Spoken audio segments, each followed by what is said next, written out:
Olá a todos, meu nome é Ronaldo Gismondi, eu sou editor-chefe médico do portal Afya e do Whitebook. Bem-vindos a mais uma edição do Checkup semanal com as novidades da medicina que você precisa saber para começar a semana atualizado. Nesse novo formato, as principais notícias estão agrupadas por especialidade ou área de interesse. E hoje a gente vai falar sobre infectologia, aquelas grandes dúvidas de antibiótico e tratamento de tuberculose. E a primeira notícia é justamente a diretriz brasileira de 2025, que fala sobre o rastreio e o tratamento de tuberculose latente em pacientes imunossuprimidos por medicação, ou seja, com doença inflamatória imunomediada, aquelas doenças do grupo da reumatologia. A segunda notícia é o Bictegravir, que é um inibidor de integrase muito usado em pacientes com HIV. Será que se nós fizermos ele por via interal, ele funciona tão bem quanto a cápsula que a gente toma via oral? A terceira notícia, infecções por bactérias gram-negativas multiresistentes, uma nova diretriz brasileira. Quarta notícia, o que temos de evidência atual no tratamento das Stenotrophomonas maltophilia, que faz muita infecção em paciente crítico crônico. E por fim, o manejo terapêutico da tuberculose em pacientes que acabam parando na terapia intensiva. Primeira recomendação, Guideline Brasileiro de 2025 sobre tuberculose latente em pacientes com doença inflamatória imunomediada e, por isso, imunossuprimidos, por Leandro Lima, nosso clínico da Federal de Juiz de Fora. A gente sabe que no Brasil, a infecção por tuberculose é muito comum. E de todo mundo que é portador do bacilo, estima-se que 5 a 10% façam formas ativas da doença todo ano. Com isso, pode acontecer de você receber um paciente na reumato com uma dessas doenças autoimunes, lúpus, artrite reumatoide, espondilopatias, e na hora que você vai imunossuprimi-lo, a tuberculose é ativa e a pessoa fica doente. E hoje, muitas das drogas imunobiológicas carregam um risco ainda maior do que a imunossupressão tradicional que a gente vinha fazendo. Primeira informação dessa nossa notícia. Quais são as drogas de maior risco para ativar uma tuberculose latente? Infliximab, adalimumab, rituximab, golimumab, Etanercept, abatacept, tocilizumab e certolizumab. Além deles, tem mais? Sim. Além de todo mundo que usa essas drogas, se o paciente usa os imunossupressores tradicionais, azatioprina, micofenolato, ciclosporina e ciclofosfamida, tem risco. E se eles usam corticoide, prednisona, em dose equivalente maior ou igual a 15 mg por dia, durante um mês ou mais. Todo mundo desse grupo tem que fazer o rastreio. Como que ele é feito? Pela história epidemiológica, para saber se é sintomático ou respiratório, uma radiografia de tórax e um exame de contato, que pode ser o antigo PPD ou o novo IGRA. Você faz anualmente durante 3 anos. Se nesse período a tuberculose não ativar, os exames estiverem todos normais, o risco dali para frente fica bem menor e não é recomendada a monitorização, a não ser que a pessoa tenha sintomas. E se vier positivo, se a pessoa tiver TB latente, aí a gente recomenda o tratamento 3HP. Durante 3 meses, 12 semanas, a associação de isoniazida com rifampicina. Próxima recomendação, Bictegravir por via interal mantém a supressão viral em pacientes com HIV, por Isabel Mendes, nossa infectologista. A gente sabe que pessoas com HIV eventualmente vão para o hospital, e se elas ficam com alguma doença mais grave, elas podem, em vez de ingerir por via oral, ter que usar uma sonda nasointeral ou até mesmo uma gastrostomia. O problema nessa via é que os comprimidos eles precisam ser macerados. Mas quando a medicação é em cápsula, a gente tem uma preocupação muito grande, pois o mecanismo de absorção se altera, já que a cápsula não tem como ser macerada e você acaba tendo que abri-la e fazer pela sonda. Quando a medicação existe em solução, isso tem a nossa preferência. Mas no caso dos antirretrovirais, a gente ainda tem bastante dificuldade. Hoje, um dos esquemas de primeira linha para o HIV é a associação justamente do Bictegravir, um inibidor de integrase, com a entricitabina e o tenofovir.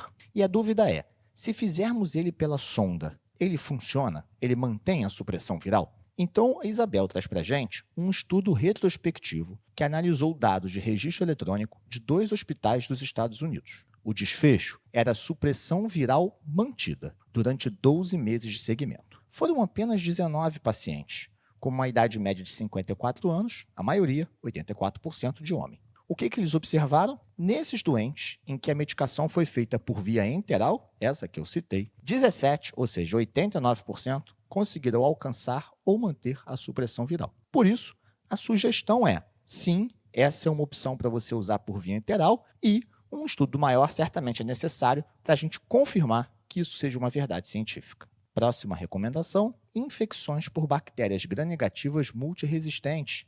A nova diretriz brasileira, por Camila Rangel, nossa infectologista da Federal de Minas Gerais. A nova diretriz da Sociedade Brasileira de Infectologia foi publicada em outubro de 2025 e traz recomendações bem práticas e baseada em evidência nesse que é um pesadelo de quem faz hospital e terapia intensiva: os bacilos gram-negativo multidroga resistentes. O primeiro deles, vamos chamar assim, o menos pior, são as enterobactérias produtoras GSBL e AMP-C. Quando ela é isolada em cultura, a droga de escolha é o meropenem. Há exceções? Sim.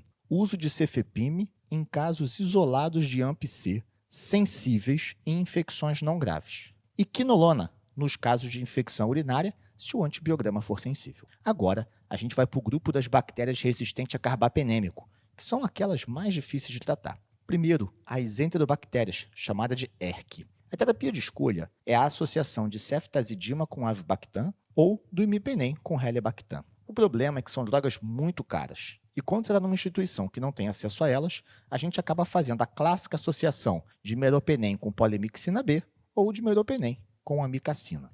Se você tiver um ERC produtor de metalo-beta-lactamase, aí a associação de escolha passa a ser ceftazidima com avibactam e astreonam.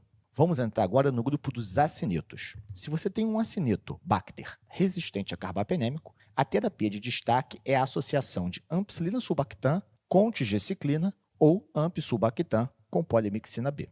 Já a pseudomonas aeruginosa resistente a carbapenêmico, as opções são ceftazidima avibactam ou ceftalozane com tazobactam. Mais uma vez, esse é um esquema muito caro, igual com a ERC. E quando você não tem acesso a ele por questões de custo, você faz meropenem com polimixina ou meropenem com amicacina. Já as tenotrofomonas maltofila, o esquema é a associação de sulfametoxazol trimetoprima com tigeciclina ou com levofloxacino. Mas se a infecção for grave, eles recomendam ceftazidima avibactam com astreonam. Para Burkholderia cepacia é muito parecido, mas aqui é muito recomendado usar antibiograma como guia. Em geral, se faz a combinação de 2 agentes e aqueles mais comumente suscetíveis são sulfatrimetoprim, meropenem, ceftazidima e levofloxacino.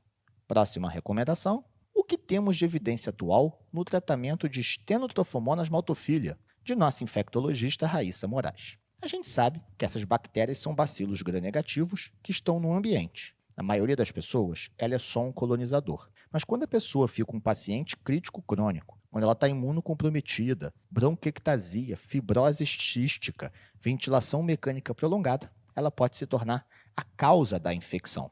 E essa bactéria é naturalmente resistente a vários antibióticos. O mais estudado é o sulfametoxazol trimetoprima, mas ele não é bactericida, ele é bacteriostático e há medo de fazê-lo isoladamente em infecções muito graves. Um estudo multicêntrico com 307 participantes com pneumonia hospitalar pelas tenotrofomonas mostrou que a terapia combinada, 2 drogas, não reduziu a mortalidade em relação à monoterapia com sulfametoxazol trimetoprima. Porém, em pacientes imunocomprometidos e naqueles graves, considerados um Apache 2 maior ou igual a 15, aí houve uma redução de 50% a 60% na mortalidade. Ou seja, em infecções graves ou imunocomprometidos, a terapia combinada é preferida.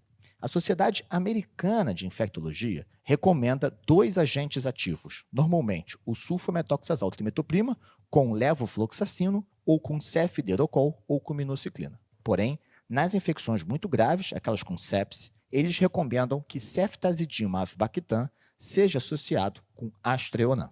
Próxima recomendação: manejo terapêutico da tuberculose no contexto da terapia intensiva, por nossa infectologista Isabel Mendes. A gente sabe que, eventualmente, os doentes com tuberculose complicam, entram em insuficiência respiratória, podem fazer falência renal e precisar de terapia intensiva. Esse cenário, o paciente com tuberculose que vai para a terapia intensiva tem mortalidade acima de 50%. E o grande problema é que a maior parte das drogas que a gente tem estão em comprimidos. E a gente cai naquele problema. Será que se macerarmos ela e fizermos por via enteral, teremos a mesma eficácia? Ou será que vale a pena a gente usar um esquema alternativo parenteral? Os mais utilizados são amicacina e levofloxacino. Então, Isabel traz para a gente um estudo observacional, retrospectivo e multicêntrico, feito em vários países, com 434 participantes. Um terço tinha co-infecção com HIV. Metade deles era bacilífero e 85% tiveram infecção confirmada por cultura. O motivo de internação na terapia intensiva foi insuficiência respiratória aguda, falência de múltiplos órgãos, tuberculose meningia, hemoptise maciça e obstrução de via aérea. Eram doentes muito graves. 82% foram para ventilação mecânica, 2/3 receberam aminas vasoativas, 70% recebeu corticoide, justamente por choque ou pneumonia grave. A mortalidade foi de 54%. Olha só que alta. Quais foram os fatores associados à maior mortalidade? Idade avançada, ter imunossupressão e ter mais comorbidades. Eles observaram que 43% dos pacientes receberam drogas venosas. Quando a gente comparou isso com o grupo que recebeu droga oral, a mortalidade como um todo foi igual nos dois grupos. Porém, chamou atenção um subgrupo. 9,7% dos pacientes receberam como esquema venoso a rifampicina. Foi um grupo pequeno, mas esse grupo teve uma mortalidade menor, de 35%, contra 50% a 55% do restante da coorte. Por isso, levanta-se a hipótese: será que a rifampicina é a droga venosa a ser feita? Isso agora precisa ser explorado num ensaio clínico randomizado, num estudo maior. E se você quiser se manter atualizado ou se aprofundar nesses assuntos, você já sabe, portal.afia.com.br. Um abraço e até a próxima!